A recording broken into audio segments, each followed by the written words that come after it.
Hola, bendiciones a todos. Es un gozo volver a compartirles la palabra del Señor y en esta hora voy a hablar de la iglesia fiel. Esta iglesia la encontramos en Apocalipsis capítulo 3 del verso 7 al verso 13 y recibe unos calificativos muy bonitos como la iglesia fiel, la iglesia revivida, la iglesia viviente, la iglesia misionera y la iglesia verdadera. Esta iglesia de Filadelfia estaba en la ciudad de Filadelfia. La ciudad de Filadelfia estaba ubicada, allí era una pequeña ciudad ubicada en Asia Menor, donde estaban todas las iglesias, las 7 iglesias de que el apóstol vio en Asia Menor. Allí estaba también esta iglesia y allí pues era famosa por sus flores, por sus árboles y por sus viñedos. Allí se fabricaban los vinos y también adoraban al dios Paco, el dios de los vinos. Recibió ese nombre de Filadelfia por el amor que había entre Ciro II y Eumenes, el rey el rey de Pérgamo. Ese rey de Pérgamo era hermano de Ciro II. Entonces Ciro II le colocó ese nombre en honor a ese amor que habían entre ellos. Entonces la iglesia estaba allí, esa ciudad estaba allí con ese nombre. Y esta ciudad fue situada allí en Asia Menor para establecer la cultura griega, ¿sí? Entonces, allí dentro de esa ciudad estaba la iglesia de Filadelfia. Entonces escribe al ángel. El ángel, como hemos venido estudiando, el ángel es la persona, el mensajero humano que Dios ha colocado en la iglesia para hablar, para exhortar, para enseñar, que es el pastor. El santo son la forma como los calificativos que se le da a Dios. Santo. En Hechos 2:27, Hebreos 7:26, habla de que Él fue santo en toda su manera de vivir. Y desde el nacimiento, Jesús fue santo desde el vientre fue santo. Y es verdadero. Juan 14:6 dice, Jesús le dijo a sus discípulos: yo soy el camino, la verdad y la vida, y nadie va al Padre si no es por mí. Entonces aquí vemos a Jesús como el verdadero, y Él dice su palabra, la palabra de Dios dice: sea Dios veraz y todo hombre mentiroso, porque Él es verdadero. El que tiene la llave de David simboliza autoridad. La llave de David simboliza autoridad. Apocalipsis 5:5 dice así: y uno de los ancianos me dijo: no llores, he aquí que el león de la tribu de Judá, la raíz de David, ha vencido para abrir el libro y desatar sus 7 sellos. Símbolo de autoridad. Dice el que tiene la llave de David, el que abre y ninguno cierra. Según Isaías 22:22, dice la palabra del Señor así: pondré la llave de la casa de David sobre su hombro, y abrirá y nadie cerrará, y cerrará y nadie abrirá. Este es Eliaquim, que sucede a Senna, el chambalán y tesorero del rey. Perdió la autoridad y le sucedió a Eliaquim porque Senna no glorificó a Dios ni confió en el Altísimo, olvidó las cosas de Dios, y entonces la autoridad fue pasada a Eliaquim. Eliaquim es prototipo de Cristo. Lo vemos ahí. Y aquí hay, como dice la palabra del Señor, el que tiene la llave de David, el que abre y ninguno cierra. Aquí Dios le da esa autoridad a su Hijo Jesucristo y dice, y el que cierra y ninguno abre. Según la palabra del Señor, en Génesis capítulo 7, el verso 16, cuando el arca de Noé, el Señor cerró, fue Dios el que cerró la puerta y nadie pudo abrirla. Y cuando hubo ese juicio de Dios sobre Sodoma y Gomorra por la perversidad de los hombres malos que querían violar los ángeles cerraron la puerta y esa cantidad de hombres que iban a hacer daño, que iban a violar, querían violar a los hombres de Dios, a los ángeles, no pudieron abrir la puerta porque Dios lo que cierra nadie lo abre y lo que abre nadie lo cierra. Entonces aquí vemos la autoridad, la soberanía de Dios sobre todo la humanidad, sobre toda la creación, sobre todo el universo. Lo que Él dice es así y así se cumple. En Mateo 25:10 encontramos que las 5 vírgenes insensatas que se quedaron sin aceite fueron a comprar. Cuando regresaron, la puerta ya estaba cerrada y ellas tocaron y la puerta no se abrió. En Ezequiel 44:2 también habla de las puertas cerradas, las puertas abiertas. Entonces vemos, cuando Dios cierra algo, nadie lo puede abrir, y cuando Dios abre algo, nadie lo puede cerrar. Encontramos que los fariseos quisieron detener los propósitos redentor de Dios, los propósitos de redención.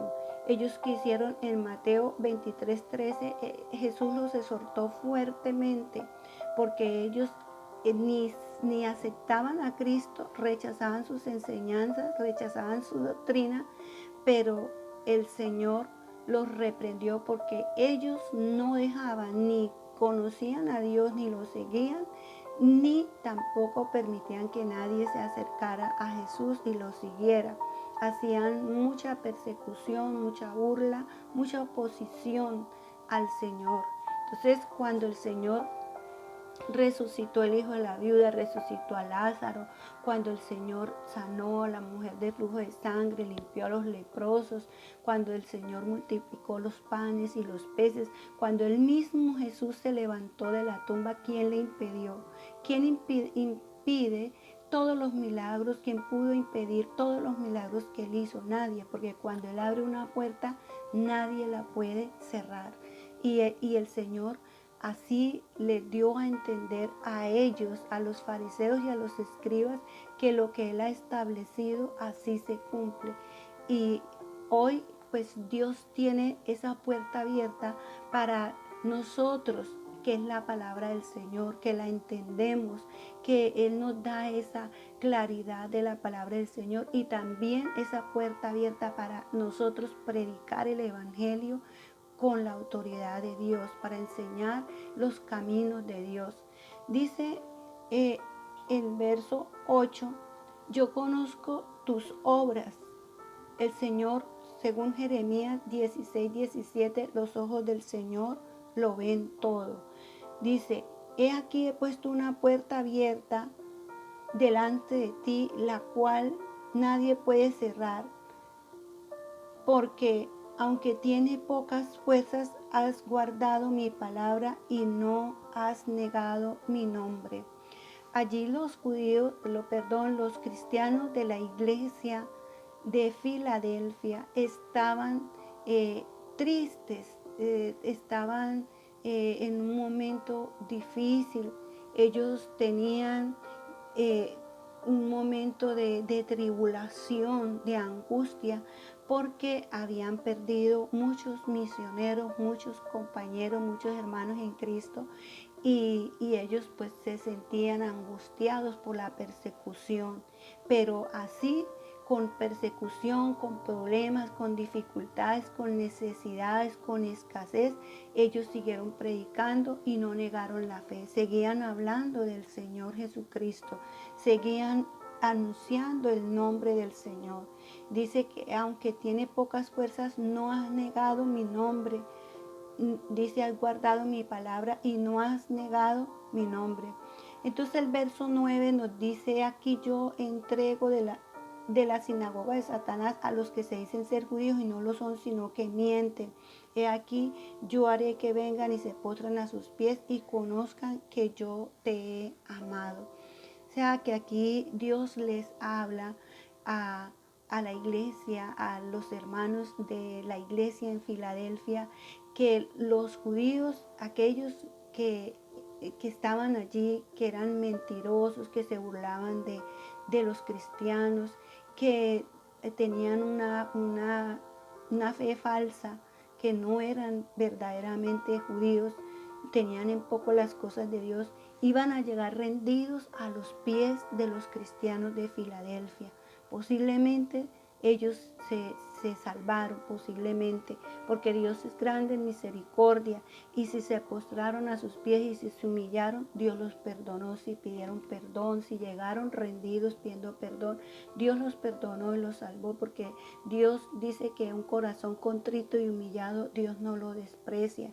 Entonces, dice, aquí hay una promesa, ahí Dios premia la fidelidad y les exonera a los fieles del juicio que ha de venir sobre toda la tierra. Dice, por cuanto has guardado la palabra de mi paciencia, yo también te guardaré de la prueba que ha de venir sobre el mundo entero para probar a los que moran en la tierra. Los que moran en la tierra, la prueba que ha de venir, algunos enseñan y dicen que el Señor va a levantar la iglesia y que esa prueba que viene sobre el mundo entero va a ser la gran tribulación. No sabemos si sea la gran tribulación o sean todas estas dificultades, todos los juicios que están anunciados, todas las pestes, todas las enfermedades que están viniendo. No sabemos. Lo cierto es que lo que debemos hacer es permanecer fiel en el Señor, porque hay premio para los fieles. Dice, por cuanto has guardado la palabra de mi paciencia, yo también lo guardaré de la prueba que ha de venir sobre el mundo entero. Entonces, ¿cuál es el deber de toda la iglesia del Señor? Ya la iglesia de Filadelfia, ellos cumplieron y ellos ya partieron a la eternidad. Ahora nos corresponde a nosotros ser esa iglesia fiel al Señor, seguir predicando, seguir anunciando al Señor y esperar que el Señor nos dé su recompensa en el tiempo indicado, en el tiempo que Él ha ya programado en su voluntad. Dice el verso 11, he aquí yo vengo pronto, retén lo que tienes para que ninguno tome tu corona. Eso que vengo pronto puede ser de un momento a otro que el Señor viene. El Señor no estableció fechas para su venida. Él dijo, yo vengo pronto. Los hermanos que han muerto con esa fe, muchos han muerto con esa fe, con esa esperanza. Nosotros estamos esperando que el Señor venga pronto. Y dice, retén lo que tienes para que ninguno tome tu corona. En la Biblia encontramos unos ejemplos de personas que descuidaron. Esaú descuidó su primogenitura. Él lo cambió por un plato de lentejas, y Jacob fue el que obtuvo la primogenitura. O sea, esa era la autoridad que el padre delegaba sobre su hijo y las herencias materiales. Tanto la autoridad en familia como la herencia material le correspondía al hijo disponer de ellas. Vasti, la reina, ella descuidó, desobedeció al rey Asuero cuando él hizo un banquete y la invitó para que estuviera en ese banquete para él presentársela a sus amigos, pero ella rehusó y Dios permitió que fuera la reina Esther que tomara la corona. Entonces vemos también al rey Saúl. Saúl tenía su trono, era un rey de Israel, y por el egoísmo, por la envidia, por la arrogancia, por su dureza de corazón, perdió su trono y Dios se lo dio a David. David vino a ser el rey. Dice el Señor, he aquí yo vengo pronto, retén lo que tienes para que ninguno tome tu corona. Los ministerios, los talentos, esos ministerios, los dones, todo lo que Dios nos ha dado con que podemos servir, tenemos que retener y servirle al Señor para que nadie más nos quite esa oportunidad, eso tan lindo, esos regalos que Dios nos ha dado. Dice la palabra del Señor, al que venciere, el verso 12, yo lo haré columna en el templo de mi Dios y nunca más saldrá de allí, y escribiré sobre él el nombre de mi Dios y el nombre de la ciudad de mi Dios, la nueva Jerusalén, la cual desciende del cielo de mi Dios, y mi nombre nuevo. Cuando esta ciudad de Filadelfia, la iglesia estaba allí, la ciudad fue sacudida frecuentemente por terremotos y quedaron unas columnas allí en pie. Esto es como símbolo de los cristianos verdaderos que permanecen a pesar de las adversidades, a pesar de tanta persecución, a pesar de tanto problema, de tanta hostilidad. Sí, porque el mundo no nos brinda a nosotros sino desprecio. Entonces, a pesar de todo esto, esos cristianos se mantienen y el Señor dice que al que venciere, Él lo hará columna en el templo de mi Dios. En 1 Timoteo 3:15 dice que la iglesia es columna y baluarte de la verdad. Nosotros como hijos de Dios, como pueblo de Dios, tenemos que abanderarnos de esa verdad, de la palabra de Dios, de Jesucristo, y anunciarlo, predicarlo en los medios, en cualquier, por WhatsApp, por teléfono, por todas las redes, por todos estos canales, predicar la palabra del Señor para que otros conozcan a Dios y predicar a ese Cristo que es la verdad. Su palabra es la verdad. Como la iglesia es columna, cuando la iglesia se aferra a Dios y mantiene esa fidelidad, la iglesia puede predicar la palabra del Señor, puede predicar a Cristo y mantener firme esa fe y anunciarle al mundo, anunciar a las almas esa fe, ese Cristo, esa verdad, para que el Señor siga, el sueño del Señor se siga cumpliendo, ese sueño de redención que Él mandó a su Hijo, a Jesucristo, a morir en una cruz, se cumpla en el mundo entero, salvando las almas. ¿Y quiénes son los indicados? Cada uno de nosotros que hemos sido salvados, que hemos sido liberados del poder del enemigo. Dice la palabra del Señor, el verso 13, el que tiene oídos para oír, oiga lo que el Espíritu dice a las iglesias. Es el tiempo de nosotros obedecer al Señor y de estar al tanto. Esta iglesia de Filadelfia, el Señor no le reprende nada, no le exhorta nada, sino que le da palabra de esperanza, palabras de promesa, la alaba porque ha sido una iglesia fiel a pesar de las dificultades, a pesar de las pocas fuerzas que la iglesia tenía, habían sido fieles al Señor en medio de todas esas circunstancias. Las circunstancias de su entorno no los hizo cambiar su fe, no los hizo desistir de la fe en el Señor, sino que al contrario se aferraron más a la palabra, más a la promesa. Cada uno de nosotros debemos de seguir el ejemplo de esta iglesia fiel, de seguir al Señor hasta el último día de nuestra vida, de servirle a Él, de anunciarlo, porque Él tiene cosas grandes para nosotros. La palabra del Señor dice, clama a mí y yo te responderé y te enseñaré cosas grandes y dificultosas, dice la palabra del Señor, cosas grandes y ocultas que tú no conoces, cosas difíciles, cosas que nosotros no entendemos. El Señor nos los va a mostrar, nos las va a revelar más adelante.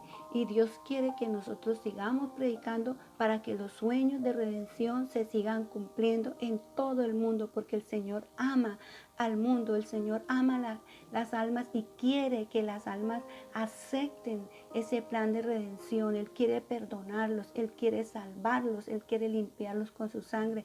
Dice la palabra del Señor que Él no retarda su promesa como algunos la tienen por tardanza, sino que Él es paciente para con todos, no queriendo que ninguno perezca, sino que todos procedan al arrepentimiento. Entonces nuestro deber es seguir fiel como esta iglesia, la iglesia de Filadelfia, que fue fiel al Señor, hasta el último momento de su vida. Entonces dejo esta reflexión, espero que Dios haya hablado a cada uno de